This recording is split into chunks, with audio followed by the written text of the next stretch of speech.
बेटा आज बेटा हमारे पास जो कंसेप्ट है वो है हमारा नॉर्मेलिटी वाला। नॉर्मेलिटी को हमने कैटेगराइज किया था कंसंट्रेशन टर्म्स के अंदर। जो ग्रुप नंबर ए था उसका जो फोर्थ नंबर का पार्ट बनता है दिस वन नॉर्मेलिटी। और ये जो नॉर्मेलिटी है इस नॉर्मेलिटी के अंदर कैसे करके इक्विवेलेंट वेट को फाइंड आउट करना है, मैं जो इससे पहले मैंने आपको वीडियो सेंड किया था उसमें मैंने आपको यह बताया था कि कैसे करके आप इक्विवेलेंट वेट को फाइंड आउट करते हैं। और इसमें मैंने इक्विवेलेंट वेट को कैलकुलेशन की अगर बात करें तो एलिमेंट के लिए बताया था, आयन के लिए बता दिया था, थर्ड नंबर में सॉल्ट बताया था और फोर्थ नंबर में एसिड को बता दिया था। Now how to calculate equivalent weight of base. Base का इक्विवेलेंट वेट कैसे निकालते हैं। फिफ्थ नंबर में बनेगा बेस लेते हैं और बेस का क्या निकालना, इक्विवेलेंट वेट निकालना of the base. That's why यहां क्या लिखा जाता है, इसका जो बेस है उसका मोलर मास आ जाएगा और यहां नीचे लिखेंगे बेस के केस में, यहां नीचे लिख देते हैं बेटा this one acidity. Now concept यहां पे दिस वन एन फैक्टर। यहां हमारे पास कंसेप्ट आता है कि what do you mean by acidity. Acidity क्या चीज है, तो हम लिखेंगे कि number of OH negative ions are formed by a base when it dissolves into the water or into the aqueous solution। aqueous solution में किसी बेस को डिसॉल्व करने के बाद वो कितने नंबर में OH नेगेटिव आयन देता है। जितने नंबर में वो OH नेगेटिव आयन देगा, हाइड्रोक्सिल आयन जितना देगा वो उसकी एसिडिटी के नाम से जानी जाएगी, या वो यहां पे बेस के लिए क्या बनेगा, एन फैक्टर बनेगा। बहुत क्लियर है बेटा। जैसे मान लो हमारे पास मैं एक बेस को लेता हूं like this one sodium hydroxide, और सोडियम हाइड्रोक्साइड का अगर आप क्या निकालना चाहते हैं, इक्विवेलेंट वेट, तो आपको ध्यान होना चाहिए कि जो सोडियम हाइड्रोक्साइड है उसका मोलर मास कितना होता है, 40 होता है। सोडियम कितना है, सोडियम 23, ऑक्सीजन कितना है 16, हाइड्रोजन कितना हो गया 1, बराबर कितना हो गया ये 40। और ये जो NaOH है ये कितने OH नेगेटिव आयन देगा, मतलब अगर आप सोडियम हाइड्रोक्साइड को अगर आप पानी में डालते हैं, इसका एक्वस सॉल्यूशन बनाते हैं, तो एक बना Na+ साइन, दूसरा बन गया OH नेगेटिव आयन। सो OH नेगेटिव आयन कितना बना, बराबर 1 बना। इसलिए इसके अंदर जो इसकी एसिडिटी बनेगी वो एसिडिटी कितने की बनी, 1 की बनी। दैट्स वाई आपने क्या किया कि जो हमारे पास NaOH का इक्विवेलेंट वेट निकालने के लिए इसका मोलर मास और डिवाइडेड बाय क्या किया, 1 किया। 1 इसकी क्या थी, एसिडिटी थी। बहुत क्लियर है। द सेकेंड वन, अगर आप इक्विवेलेंट वेट निकालते हैं पोटाशियम हाइड्रोक्साइड का, तो इसका मोलर मास लिख देंगे बेटा और मोलर मास डिवाइडेड बाय क्या कर देंगे, 1 कर देंगे। क्योंकि जो पोटाशियम हाइड्रोक्साइड है जब ये टूटेगा तो K+ आयन बनाएगा, OH नेगेटिव आयन, इसलिए एसिडिटी बराबर कितना आ गया, 1 आ गया। या अगर मान लो हमारे पास एल्यूमिनियम हाइड्रोक्साइड है AlOH होल थ्राइस, अगर आप इसका इक्विवेलेंट वेट निकालना चाहते हैं फिर इसका क्या लिखेंगे, मोलर मास, और यहां आपने मोलर मास लिख दिया। मोलर मास निकालते कैसे हैं ये आपको सिखा रखा है। बाई कितने OH नेगेटिव आयन देगा अगर ये टूटेगा, ये टूटने के बाद टोटल नंबर में जो OH नेगेटिव आयन देगा एक्वस सॉल्यूशन में, एक्वस जरूर लिखेंगे, ठीक है। यहां से बनेगा Al+3 आयन बनेगा, प्लस करके बनेगा 3 OH negative ion. That's why acidity यहां कितने की बनी, इट जस्ट इक्वल टू 3। तो ये हमारे पास जितने भी हमारे पास कोई बेस है उस बेस के लिए आप क्या निकाल रहे हैं, इक्विवेलेंट वेट निकाल रहे हैं। या जैसे मान लो आपको ध्यान होना चाहिए कैल्शियम हाइड्रोक्साइड, अगर आप इसका इक्विवेलेंट वेट निकालते हैं तो क्या करेंगे, इसका मोलर मास लेंगे और डिवाइडेड बाय क्या करेंगे, इसकी जो एसिडिटी है, एसिडिटी कितने की बनेगी, इसकी 2 की बनी। दैट्स वाई कैल्शियम हाइड्रोक्साइड अगर टूटा, एक्वस सॉल्यूशन अगर आप इसका बना रहे हैं तो यहां से एक बनेगा Ca+2 आयन बनेगा और दूसरा बनेगा 2 OH negative ion. That's why acidity equal to कितना बनेगा, 2 बनेगा। तो जनरल कंसेप्ट क्या है कि अगर आप इक्विवेलेंट वेट निकालें किसी बेस का तो उसका मोलर मास किससे डिवाइड कर देंगे बेटा, उसकी एसिडिटी से डिवाइड कर देंगे। और एसिडिटी क्या होती है कि what are the number of OH negative ions, कितने OH नेगेटिव आयन कोई जो बेस है जब उसका एक्वस सॉल्यूशन बनाते हैं, जब उसको पानी में डिसॉल्व करते हैं तो कितने OH नेगेटिव आयंस उसने फॉर्म किए, कितने बनाए, जितने OH नेगेटिव आयंस वो बनाएगा वो उसकी एसिडिटी के नाम से जानी जाएगी। वी कैन से दैट वो उसका N फैक्टर के नाम से जाना जाएगा। बहुत क्लियर है बेटा। अगला टर्म आता है इसके अंदर 6 नंबर में लिखेंगे हम।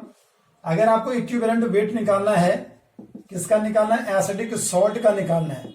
एसिडिक सॉल्ट कौन होता है? सबसे पहले तो ये समझना आपने भाई, एसिडिक सॉल्ट उसे बोला जाता है कि जिस सॉल्ट के अंदर रिप्लेसेबल हाइड्रोजन होते हैं, जिसके अंदर एक ऐसा सॉल्ट जिसके अंदर रिप्लेसेबल हाइड्रोजन है, हाइड्रोजन जो रिमूव कर सकता है, जो हाइड्रोजन दे सकता है, ऐसे सॉल्ट को क्या बोलते हैं? एसिडिक सॉल्ट बोलते हैं। जैसे मान लो यहां पे मैं लिखता हूं बेटा, लाइक वी हैव, हमारे पास सोडियम बाइकार्बोनेट है, सभी ने पढ़ा है, या यहां हमारे पास सोडियम बाइसल्फेट हो गया, या यहां पे डाइसोडियम हाइड्रोजन फॉस्फेट हो गया, या सोडियम हो गया डाइहाइड्रोजन फॉस्फेट हो गया।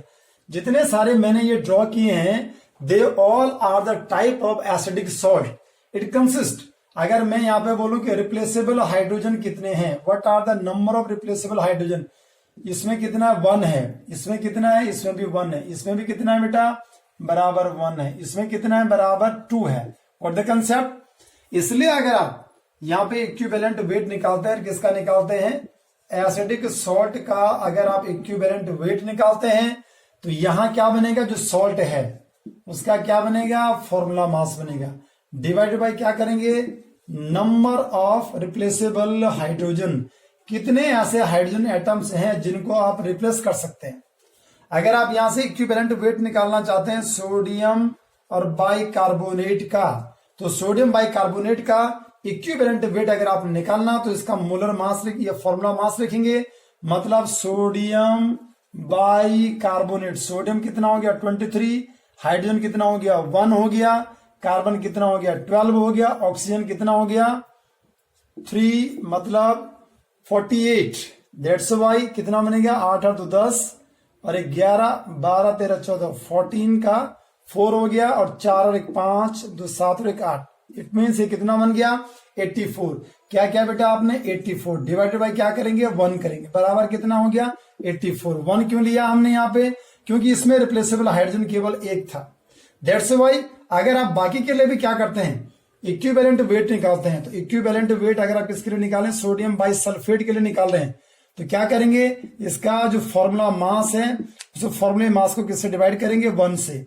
अगर आप इक्विवेलेंट वेट निकाल रहे हैं, मान लो इसके लिए निकाल रहे हैं सोडियम डाइहाइड्रोजन फॉस्फेट के लिए निकाल रहे हैं, तो उसी कंडीशन में क्या बनेगा? फॉर्मूला मास बनेगा और डिवाइडेड बाय क्या बनेगा? टोटल नंबर ऑफ 2 क्यों लिया हमने? टोटल नंबर में 2 क्या है? रिप्लेसेबल हाइड्रोजन है। ठीक है बेटा, तो ये था हमारे पास एसिडिक सॉल्ट के लिए कैसे करके आपने इक्विवेलेंट वेट निकाला। फॉर्मूला मास को आपने नंबर ऑफ रिप्लेसेबल हाइड्रोजन से आपने डिवाइड कर दिया। अब चलते हैं अगले टॉपिक पे। यस बेटा, अब चलते हैं। नेक्स्ट नंबर आता है दिस वन, 7th नंबर आया, और यहां लिखेंगे जो ऑक्सीडाइजिंग एजेंट है और रिड्यूसिंग एजेंट है उनका इक्विवेलेंट वेट कैसे करके फाइंड आउट करते हैं। तो यहां लिख दिया मैंने this one, oxidizing agent, oxidant भी जिन्हें बोलते हैं, या OA। ऑक्सीडाइजिंग एजेंट का आपको क्या निकालना? इक्विवेलेंट वेट निकालना है। अगर आप इक्विवेलेंट वेट निकालते हैं किसका? ऑक्सीडाइजिंग एजेंट का निकालते हैं, तो हम क्या करेंगे? यहाँ पे जो कंपाउंड है उसका मोलर मास लिख देंगे, और मोलर मास लिखने के बाद, क्योंकि ऑक्सीडाइजिंग एजेंट वो होते हैं जिनका अपना क्या होता है? जिनका अपना रिडक्शन होता है, वो ऑक्सीडाइजिंग एजेंट होता है। मतलब जो इलेक्ट्रॉन को क्या करता है, यहां लिखेंगे गेन ऑफ इलेक्ट्रॉन्स। तो जो इलेक्ट्रॉन को गेन करेंगे उनको बोला जाता है कि रिडक्शन हो रहा है, और जिसका रिडक्शन होता है वो अपने आप में किसके जैसा काम कर रहा है? Oxidizing agent. मतलब अगर मैं ऑक्सीडाइजिंग एजेंट की बात कर रहा हूं तो यहां पे मोलर मास लिख दिया आपने, और डिवाइडेड बाय करेंगे नंबर ऑफ इलेक्ट्रॉन्स गेन्ड। कितने इलेक्ट्रॉन उसने क्या कर दिए हैं? गेन कर दिए।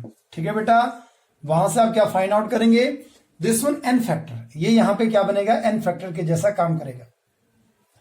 जैसे कॉमन सी रिएक्शन बेटा हमारे पास आती है, सभी बच्चों को ध्यान रखना है, आगे जाकर के +2 में तो आप इस रिएक्शन से फेमिलियर हो जाते हैं, लेकिन यहां सुनेंगे आप कि हमारे पास वी हैव पोटाशियम पर मैग्नेट है, KMnO4 है, और KMnO4 जब एसिड की प्रेजेंस, यहाँ पे सल्फ्यूरिक एसिड लिया जाता है, इसे सल्फ्यूरिक एसिड के साथ में जब रिएक्शन करता है तो जो हमारे पास पोटाशियम परमैंगनेट होता है वो यहां से चेंज होकर के MnSO4 में चला जाता है।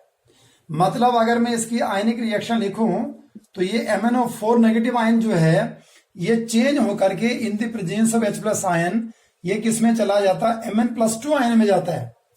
और ये जो MnO4 नेगेटिव आयन है, थोड़ा ध्यान देंगे, एक नया कंसेप्ट आपको बताने जा रहा हूं कि यहां पे हमारे पास MnO4 नेगेटिव आयन है और इस MnO4 नेगेटिव आयन के अंदर ये जो Mn है, इस Mn का ऑक्सीडेशन नंबर निकालते हैं या इसका जो ऑक्सीडेशन स्टेट है वो फाइंड आउट करना है। ठीक है बेटा, क्या निकाल रहे हैं, ऑक्सीडेशन स्टेट या ऑक्सीडेशन नंबर। वैसे इन दो टर्म के अंदर भी वेरिएशन है, वो बता देंगे कि ऑक्सीडेशन स्टेट और ऑक्सीडेशन नंबर में कितना वेरिएशन है, बहुत ज्यादा नहीं है। तो हम यहां से क्या करते हैं, ऑक्सीडेशन स्टेट को निकालते हैं। जिस भी एलिमेंट का ऑक्सीडेशन स्टेट निकालना है उसे हमने X ले लिया, ये X ले लिया। यहां पे ऑक्सीजन कितने हैं, 4 हैं। एक ऑक्सीजन की जो वैलेंसी बनती है या इसके ऊपर जो चार्ज बन रहा है वो कितने का बनता है, -2 बनता है। इस पूरे कंपाउंड में -1 का चार्ज है, इसलिए यहां अगर आपने X निकाला तो कितना बनेगा, -8 बनेगा, बराबर -1 हो गया। देन X बराबर क्या बनेगा, 8 - 1 जो बराबर क्या बनेगा, 7 बना। दैट्स वाई यहां ये जो रिएक्शन आप देख रहे हैं MnO4 negative ion Mn+2 ion में जा रही है, यहां पे Mn के ऊपर कितने का चार्ज है, +7 का चार्ज है। और +7 किस में जा रहा है, +2 में जा रहा है। इसलिए हम क्या बोलते हैं कि जो MnO4 नेगेटिव आयन जो Mn+2 आयन में जाता है एसिडिक मीडियम में, ऐसे लिखा जाता है दिस वन एसिडिक मीडियम। ध्यान देंगे, मैं आपको एसिडिक मीडियम की बात कर रहा हूं। इन दिस कंडीशन क्या करेगा, +7 से +2 में गया तो कितना इलेक्ट्रॉन गेन कर दिया, 5 इलेक्ट्रॉन इसने गेन कर दिए। इसलिए यहां पे जो इलेक्ट्रॉन इसने गेन किया यही इसका क्या है, एन फैक्टर है बेटा। एन फैक्टर कितना बना, इसका 5 बन गया। इसलिए अगर मैं आपको बोलूं कि इक्विवेलेंट वेट निकालो, किसका निकालो, KMnO4 का निकालो। Mn जो है, Mn का जो एटॉमिक मास होता है वो 55 का, पोटाशियम आपको बता ही दिया 39, ऑक्सीजन आपको पता ही है 16। इस पूरे को अगर आप कैलकुलेट करते हैं तो इसका जो मास बनता है दिस वन इज 158 और डिवाइडेड बाय क्या करेंगे, 5 करेंगे। अगर आपने इसे 5 से डिवाइड किया तो ये बन जाता है बेटा आपका 31.6, इतना बन जाता है। और ये जो चीज आपने फाइंड आउट करी, ये हमारे पास पोटाशियम परमैंगनेट का क्या निकाला आपने, this one equivalent weight. Got the concept. मतलब जो पोटाशियम परमैंगनेट है वो अपने आप में एक ऑक्सीडाइजिंग एजेंट के जैसा काम करता है। या सिमिलरली अगर मान लो हम ऐसा करते हैं कि इक्विवेलेंट वेट निकालते हैं और निकालते हैं K2Cr2O7 का इक्विवेलेंट वेट निकालते हैं, तो K2Cr2O7 जो है, K2Cr2O7 जो है एसिड की प्रेजेंस में, सल्फ्यूरिक एसिड को अगर मैं ले रहा हूं यहां पे, इसकी प्रेजेंस में यहां से क्रोमियम सल्फेट बना लेता है Cr2SO4 होल थ्राइस। मतलब यहां Cr2O7 2 नेगेटिव आयन जो है वो Cr+3 आयन में चला जाता है, किसकी प्रेजेंस में, in the presence of acid, acidic medium में। इसलिए हम क्या करते हैं, यहां पे अगर मैं टोटल नंबर में इसका ऑक्सीडेशन नंबर निकालू या ऑक्सीडेशन स्टेट निकालू Cr2O7 2 नेगेटिव आयन में क्रोमियम का, तो कैसे निकालेंगे बेटा, Cr2O7 2 नेगेटिव आयन, क्रोमियम कितना है, 2 है, X ले लिया हमने 2X, प्लस किया 7 हो गया। ऑक्सीजन एक को कितना लिया था, -2, यहां पूरे के ऊपर कितने का चार्ज है, -2 चार्ज है। दैट्स वाई 2x माइनस कितना बनेगा आपका 14 बनेगा, -2 या 2x बराबर कितना बनेगा आपका 12 बन गया, प्लस का 12 बनेगा, x बराबर कितना आएगा, प्लस का आपका 6 आ गया। दैट्स वाई कि यहां पे जो हमारे पास जो Cr2O7 2 नेगेटिव आयन है इसके ऊपर कितने का चार्ज आ गया, प्लस का 6 चार्ज आ गया। ठीक है बेटा, और ये किस में चेंज हो रहा है, Cr+3 आयन में चेंज हो रहा है। और Cr+3 आयन में अगर ये चेंज हो रहा है तो इसके आगे भी हम क्या, इसको बैलेंस करने के लिए यहां 2 लिख देते हैं। दैट्स वाई ये अगर +6 से +3 में जा रहा है तो इसने क्या कर दिया, 3 इलेक्ट्रॉन को गेन कर दिया।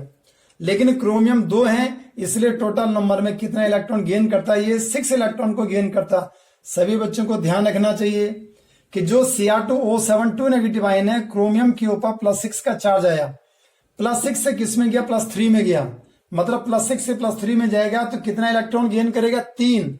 लेकिन क्रोमियम है कितने बेटा? 2, इसलिए टोटल कितना गेन करेगा? 6 गेन करेगा। दैट्स वाई अगर आप क्या करते हैं, इक्विवेलेंट वेट निकालते हैं K2Cr2O7 का, तो इसका जो मोलर मास, क्रोमियम जो है, क्रोमियम का एटॉमिक मास होता है 52, बाकी ऑक्सीजन आपको बता रखा है, पोटाशियम आपको बता रखा है। इस K2Cr2O7 का जो पूरा मास बनेगा वो आता है 294 बेटा, ठीक है। इसे कैलकुलेट कर देंगे आप, डिवाइडेड बाय क्या करेंगे? 6 करेंगे। अगर आप इसे 6 से फाइंड आउट कर रहे हैं तो ये बनेगा आपका 6 4 जा है ना, ये बनेगा आपका और 5 और ये बनेगा आपका 9। दैट्स वाई कितना बन गया आपका? 49 बनेगा आपका इसका इक्विवेलेंट वेट, ठीक है बेटा।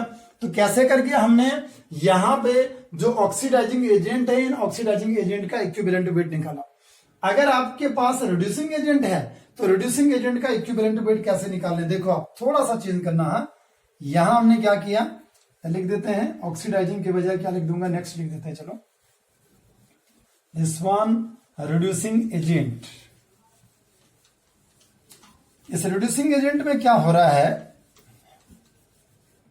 नाउ द 8th वन, यहां लिखूंगा रिड्यूसिंग एजेंट, RA जैसे लिखा हमने। रिड्यूसिंग एजेंट का मतलब क्या हुआ कि जो रिड्यूसिंग एजेंट होते हैं वो दूसरे का रिडक्शन करते हैं, लेकिन अपना क्या होता है बेटा? इनका ऑक्सीडेशन होता है। और अपना अगर ऑक्सीडेशन होगा तो यहां बोलते हैं बेटा लॉस ऑफ इलेक्ट्रॉन्स बोला जाता है। क्या बोला जाता है? Loss of electron. That's why अगर आप यहां इनके लिए क्या निकालते हैं? इक्विवेलेंट वेट निकालते हैं। किसके लिए? रिड्यूसिंग एजेंट के लिए। तो क्या करेंगे बेटा, यहां जो मोलर मास बनेगा और उसको आप किससे डिवाइड कर देंगे कि नंबर ऑफ इलेक्ट्रॉन्स इसने क्या कर दिए? लॉस्ट। कितना इलेक्ट्रॉन इसने क्या कर दिया है? Number of electrons lost. कितना इलेक्ट्रॉन इसने क्या कर दिया? लॉस कर दिया। उसको आप यहां लिखेंगे। Got the concept? यहां मेरे पास एक रिएक्शन है, like we have H2O2, hydrogen peroxide है। और इस हाइड्रोजन पेरोक्साइड का अगर आपने क्या करना है, दिस वन, ये अपने आप में एक रिड्यूसिंग एजेंट के जैसा काम कर रही है। अगर ये रिड्यूसिंग एजेंट के जैसा काम कर रही है तो यहां इसका मास लिखेंगे। जो हमारे पास H2O2 है, इसका जो मोलर मास बनेगा दिस वन 16 दूना 32 और कितना बन गया? 34 बन गया, ठीक है बेटा। और इसके अंदर आपको क्या करना है, इसके रिएक्शन में यहां पर लिख रहा हूं, लाइक वी हैव H2O2 हो गया, ये भी मैं लिख रहा हूं इन एसिडिक मीडियम। तो एसिडिक मीडियम में यहां से ये चेंज होता है, 2H+ आयन में चला जाता है, यहां से O2 बनता है, साथ में क्या करता है? 2 इलेक्ट्रॉन इसने क्या कर दिए? लॉस कर दिए। इन दिस कंडीशन ये किसके जैसा काम कर रहा है? दिस वन, और act as a reducing agent. तो कितना बनेगा यहाँ पे? जो टोटल नंबर में जो इलेक्ट्रॉन इसने लॉस किए, कितने किए? 2 किए। दैट्स वाई कितना बनेगा? इक्वल टू आपका 17 आ गया। या एक दूसरी रिएक्शन इसकी बनती है, H2O2 हो गया। अगर मैं यहाँ पे क्या करता हूँ, बेसिक मीडियम लेता हूं, यहाँ 2OH नेगेटिव आयन को लिया बेटा, यहां से बनेगा 2H2O बनेगा, प्लस करके O2 बनेगा और प्लस करके टोटल नंबर में 2 इलेक्ट्रॉन्स। ध्यान देंगे कि 2 पॉजिटिव यहां हो गया, 2 नेगेटिव हो गया, बैलेंस हो गया, दोनों तरफ चार्ज बैलेंस हो गया, सब कुछ बैलेंस है। यहां भी देखो 2 का नेगेटिव यहां है, 2 का नेगेटिव यहां, बाकी सारा बैलेंस है। दैट्स वाई यहां पर जो हमारे पास इलेक्ट्रॉन्स इसने लॉस किए हैं हाइड्रोजन पेरोक्साइड ने, कौन से मीडियम में? बेसिक मीडियम में 2 हैं। इसलिए अगर आप क्या करते हैं, H2O2 का अगर आपने इक्विवेलेंट वेट निकाला तो जो मोलर मास आया था दिस वन 34 बाई क्या कर देंगे? 2 कर देंगे, जो बराबर कितना आ गया? 17। Got the concept? तो आपको कैसे करके इक्विवेलेंट वेट निकालते हैं, जितने भी हमारे पास इसकी टर्म्स बनती थी इक्विवेलेंट वेट निकालने वाली, वो सारी के सारी मैंने आपको बता दी कि इक्विवेलेंट वेट को कैसे करके फाइंड आउट किया। अब हम चलते हैं कि इस टॉपिक के ऊपर जो न्यूमेरिकल पैटर्न बनता है नॉर्मेलिटी के ऊपर, वो न्यूमेरिकल पैटर्न हम स्टार्ट करते हैं। So let us move towards numerical. Yes बेटा, ये न्यूमेरिकल पैटर्न है। यहां पे देखो आप, क्वेश्चन नंबर फर्स्ट मैंने लिखा है कि calculate the normality of solution containing 31.5 gram of hydrated oxalic acid in 1250 ml of solution. सबसे पहले बेटा आपको ध्यान होना चाहिए कि यहां लिखा गया है this one hydrated oxalic acid. Oxalic acid जो हाइड्रेटेड है कैसे लिखा जाता है? COOH हो गया, सिंगल बॉन्ड COOH हो गया, डॉट 2H2O। अगर आप इस पूरे का मोलर मास निकालो तो इस पूरे का जो मोलर मास आता है बेटा वो 126 आता है। और अगर आप यहां पे इक्विवेलेंट वेट निकालो ऑक्जेलिक एसिड का तो जो मोलर मास है 126 है, इसमें टोटल नंबर ऑफ जो H प्लस आयन ये देता है ये 2 देता है, इसलिए हम इसे 2 से डिवाइड करते हैं तो इसका इक्विवेलेंट वेट कितना आता है 63 आता है। आपको ध्यान होना चाहिए कि अगर आप क्या पढ़ रहे हैं, नॉर्मेलिटी अगर आपको निकालनी है तो आपको इक्विवेलेंट वेट निकालना आपको आना चाहिए, वो सारा आपको डिस्कशन करके सिखा दिया। तो यहां पे क्या चीज है, आपको नॉर्मेलिटी निकालनी, calculate the normality. That's why normality निकालने का फॉर्मूला क्या बताया था, नंबर ऑफ ग्राम इक्विवेलेंट या इक्विवेलेंट हो गया। और इक्विवेलेंट को क्या बोलते हैं, गिवन मास बाय क्या लिखते हैं, इक्विवेलेंट वेट। तो W/E लिख दिया, नीचे हमने क्या लिख दिया, वॉल्यूम लिख दिया। वॉल्यूम किस में दिया है, वॉल्यूम ml में दिया है। तो अगर ये ml में दिया तो फॉर्मूले को कितने से मल्टीप्लाई कर देंगे बेटा, 1000 से। ये हमारे पास ये फॉर्मूला बन गया। आपको नॉर्मेलिटी n निकालना है, दैट्स व्हाई n निकालना है। वेट कितना दिया, दिस वन 31.5 इंटू यहां आपका 1000 आ गया बेटा। इक्विवेलेंट वेट अभी आपने निकाल दिया ऑक्जेलिक एसिड के लिए, कितना होता है 63 हो गया, इंटू वॉल्यूम कितना दिया 1250। तो ये 0 से ये 0 कैंसिल हो गया, तो ये 4 आ जाएगा, 25 को 100 और 5 ये बन गया आपका 125 हो गया। इसे 5 से अगर आप इसे डिवाइड कर लेते हैं तो ये बनेगा बेटा 6.3। और इस 6.3 को अगर आप किससे 63 से डिवाइड करते हैं, पॉइंट का 1 बन गया, जो बराबर कितना आ जाएगा 0.4n। नॉर्मेलिटी पूछी गई है तो n से क्या करेंगे बेटा, इसे डिनोट करेंगे। बहुत क्लियर है बेटा, समझ गया कैसे करके आपने नॉर्मेलिटी को फाइंड आउट किया। ठीक है बेटा, लेट अस मूव। अब हमारे पास क्वेश्चन नंबर 2 बनता है। क्वेश्चन नंबर 2 क्या है, calculate the mass of H2SO4। Sulphuric acid का मास निकालना है in its 1500 ml of 0.6n solution. आपको मास निकालना है, आपको नॉर्मेलिटी आपको दे रखी है, आपको वॉल्यूम आपको दिया है। सबसे पहले तो भाई ये फॉर्मूला अप्लाई करो। सॉल्यूशन क्या बनेगा इसका, n बराबर क्या लिखेंगे बेटा, W इंटू, क्योंकि हमारे पास ये ml में है तो यहाँ 1000 कर दिया, यहाँ नीचे आ गया आपका इक्विवेलेंट वेट हो गया, इंटू बनेगा वॉल्यूम। यहां से आपको वेट निकालना है, कैलकुलेट द वेट और मास। अगर आपको मास निकालना तो बराबर क्या बनेगा, n हो गया, E हो गया, वॉल्यूम हो गया, और यहां नीचे आ जाएगा आपका 1000। n कितना दिया है, ये दिया 0.6। इक्विवेलेंट वेट किसका निकालना है, सल्फ्यूरिक एसिड। आपको सिखा रखा है कि अगर आप सल्फ्यूरिक एसिड का इक्विवेलेंट वेट निकालते हैं तो 98 को 2 से डिवाइड कर देंगे। मोलर मास 98 है, इसके अंदर जो बेसिसिटी एन फैक्टर बनता है 2 का बनता है, दैट्स व्हाई ये कितना आ गया 49। इसलिए आपने क्या कर दिया, यहाँ पे यहां लिख दिया 49। वॉल्यूम कितना है 1000। ठीक है बेटा, अगर यहां आपने 1000 लिखा, ये 2 जीरो यहां कैंसिल कर दी, ये यहां कैंसिल कर दिया, यहां आपका 3 आ जाएगा, यहां 5 से डिवाइड कर रहे हैं, यहां 2 आ जाएगा। ठीक है, यहां 2 से इसे डिवाइड कर दिया, ये आया आपका 0.3 हो गया, ये 0.9, और इसको 49 से अगर आप मल्टीप्लाई करते हैं तो ये मल्टीप्लाई करके आ जाएगा आपका 44.1 आ जाएगा। ठीक है बेटा, इतना ग्राम इसका क्या आ गया, वेट आ गया। बहुत क्लियर है बेटा, कैसे करके कैलकुलेट किया न्यूमेरिकल, सभी बच्चों को ये समझ में आ जाना चाहिए। अगला क्वेश्चन है बेटा, क्वेश्चन नंबर 3 मेरे पास है, calculate the normality of a solution having 15 gram equivalent dissolved in 750 ml of solution. आपको क्या दे रखा है, ध्यान से सुनेंगे, इसका सॉल्यूशन क्या बनेगा कि जो नॉर्मेलिटी है ये बराबर होता है नंबर ऑफ ग्राम इक्विवेलेंट, या जिसे नंबर ऑफ इक्विवेलेंट भी बोलते हैं, और बाई क्या बनेगा, वॉल्यूम बनेगा। वॉल्यूम किस में आएगा बेटा, आपका ml में दे रखा, तो यहां क्या कर देंगे, इसको 1000 से मल्टीप्लाई। जो हमारे पास ग्राम इक्विवेलेंट दिया, कितना दिया है, दैट्स वाई n बराबर यहाँ 15 हो गया, यहाँ 1000 हो गया, यहाँ 750 हो गया, ये 0 से ये 0 कैंसिल। ठीक है, ये 2500 को 100 हो गया, और ये 3 हो गया, और 3 ये 5 हो गया, और ये कितना हो गया 20, और ये n हो गया। याद रखेंगे नॉर्मेलिटी का जो आंसर आएगा वो नॉर्मेलिटी का आंसर किस में आएगा, n में आएगा। बहुत क्लियर है बेटा, कैसे करके हमने ये न्यूमेरिकल सॉल्व किए हैं। ठीक है, आज बेटा आपको जो नॉर्मेलिटी वाला कंसेप्ट है, इसके ऊपर कैसे करके न्यूमेरिकल कंसेप्ट बने, वो सारे के सारे मैंने आपको बता दिए हैं। नॉर्मेलिटी क्या चीज है सारा डिफाइन कर दिया। अब हमारे पास इसका जो ग्रुप बी बनेगा, उस ग्रुप बी के अंदर जितने भी टर्म्स आएंगे, आपको मैंने बताया था कि जो ग्रुप ए है, जिसके अंदर जो भी मैंने कंसेप्ट लिए थे, उनमें वो वॉल्यूम में रिलेटेड थे और वो टेम्परेचर डिपेंडेंट थे। और जो ग्रुप नंबर जो बी बनेगा, वो अपने आप में मास रिलेटेड बनेगा और टेम्परेचर इंडिपेंडेंट बनेगा। तो ग्रुप बी को कल से स्टार्ट करेंगे। जो नेक्स्ट वीडियो में कल आपको सेंड करूंगा, उसमें ग्रुप बी को स्टार्ट करेंगे। थैंक्स बेटा एंड गॉड ब्लेस यू।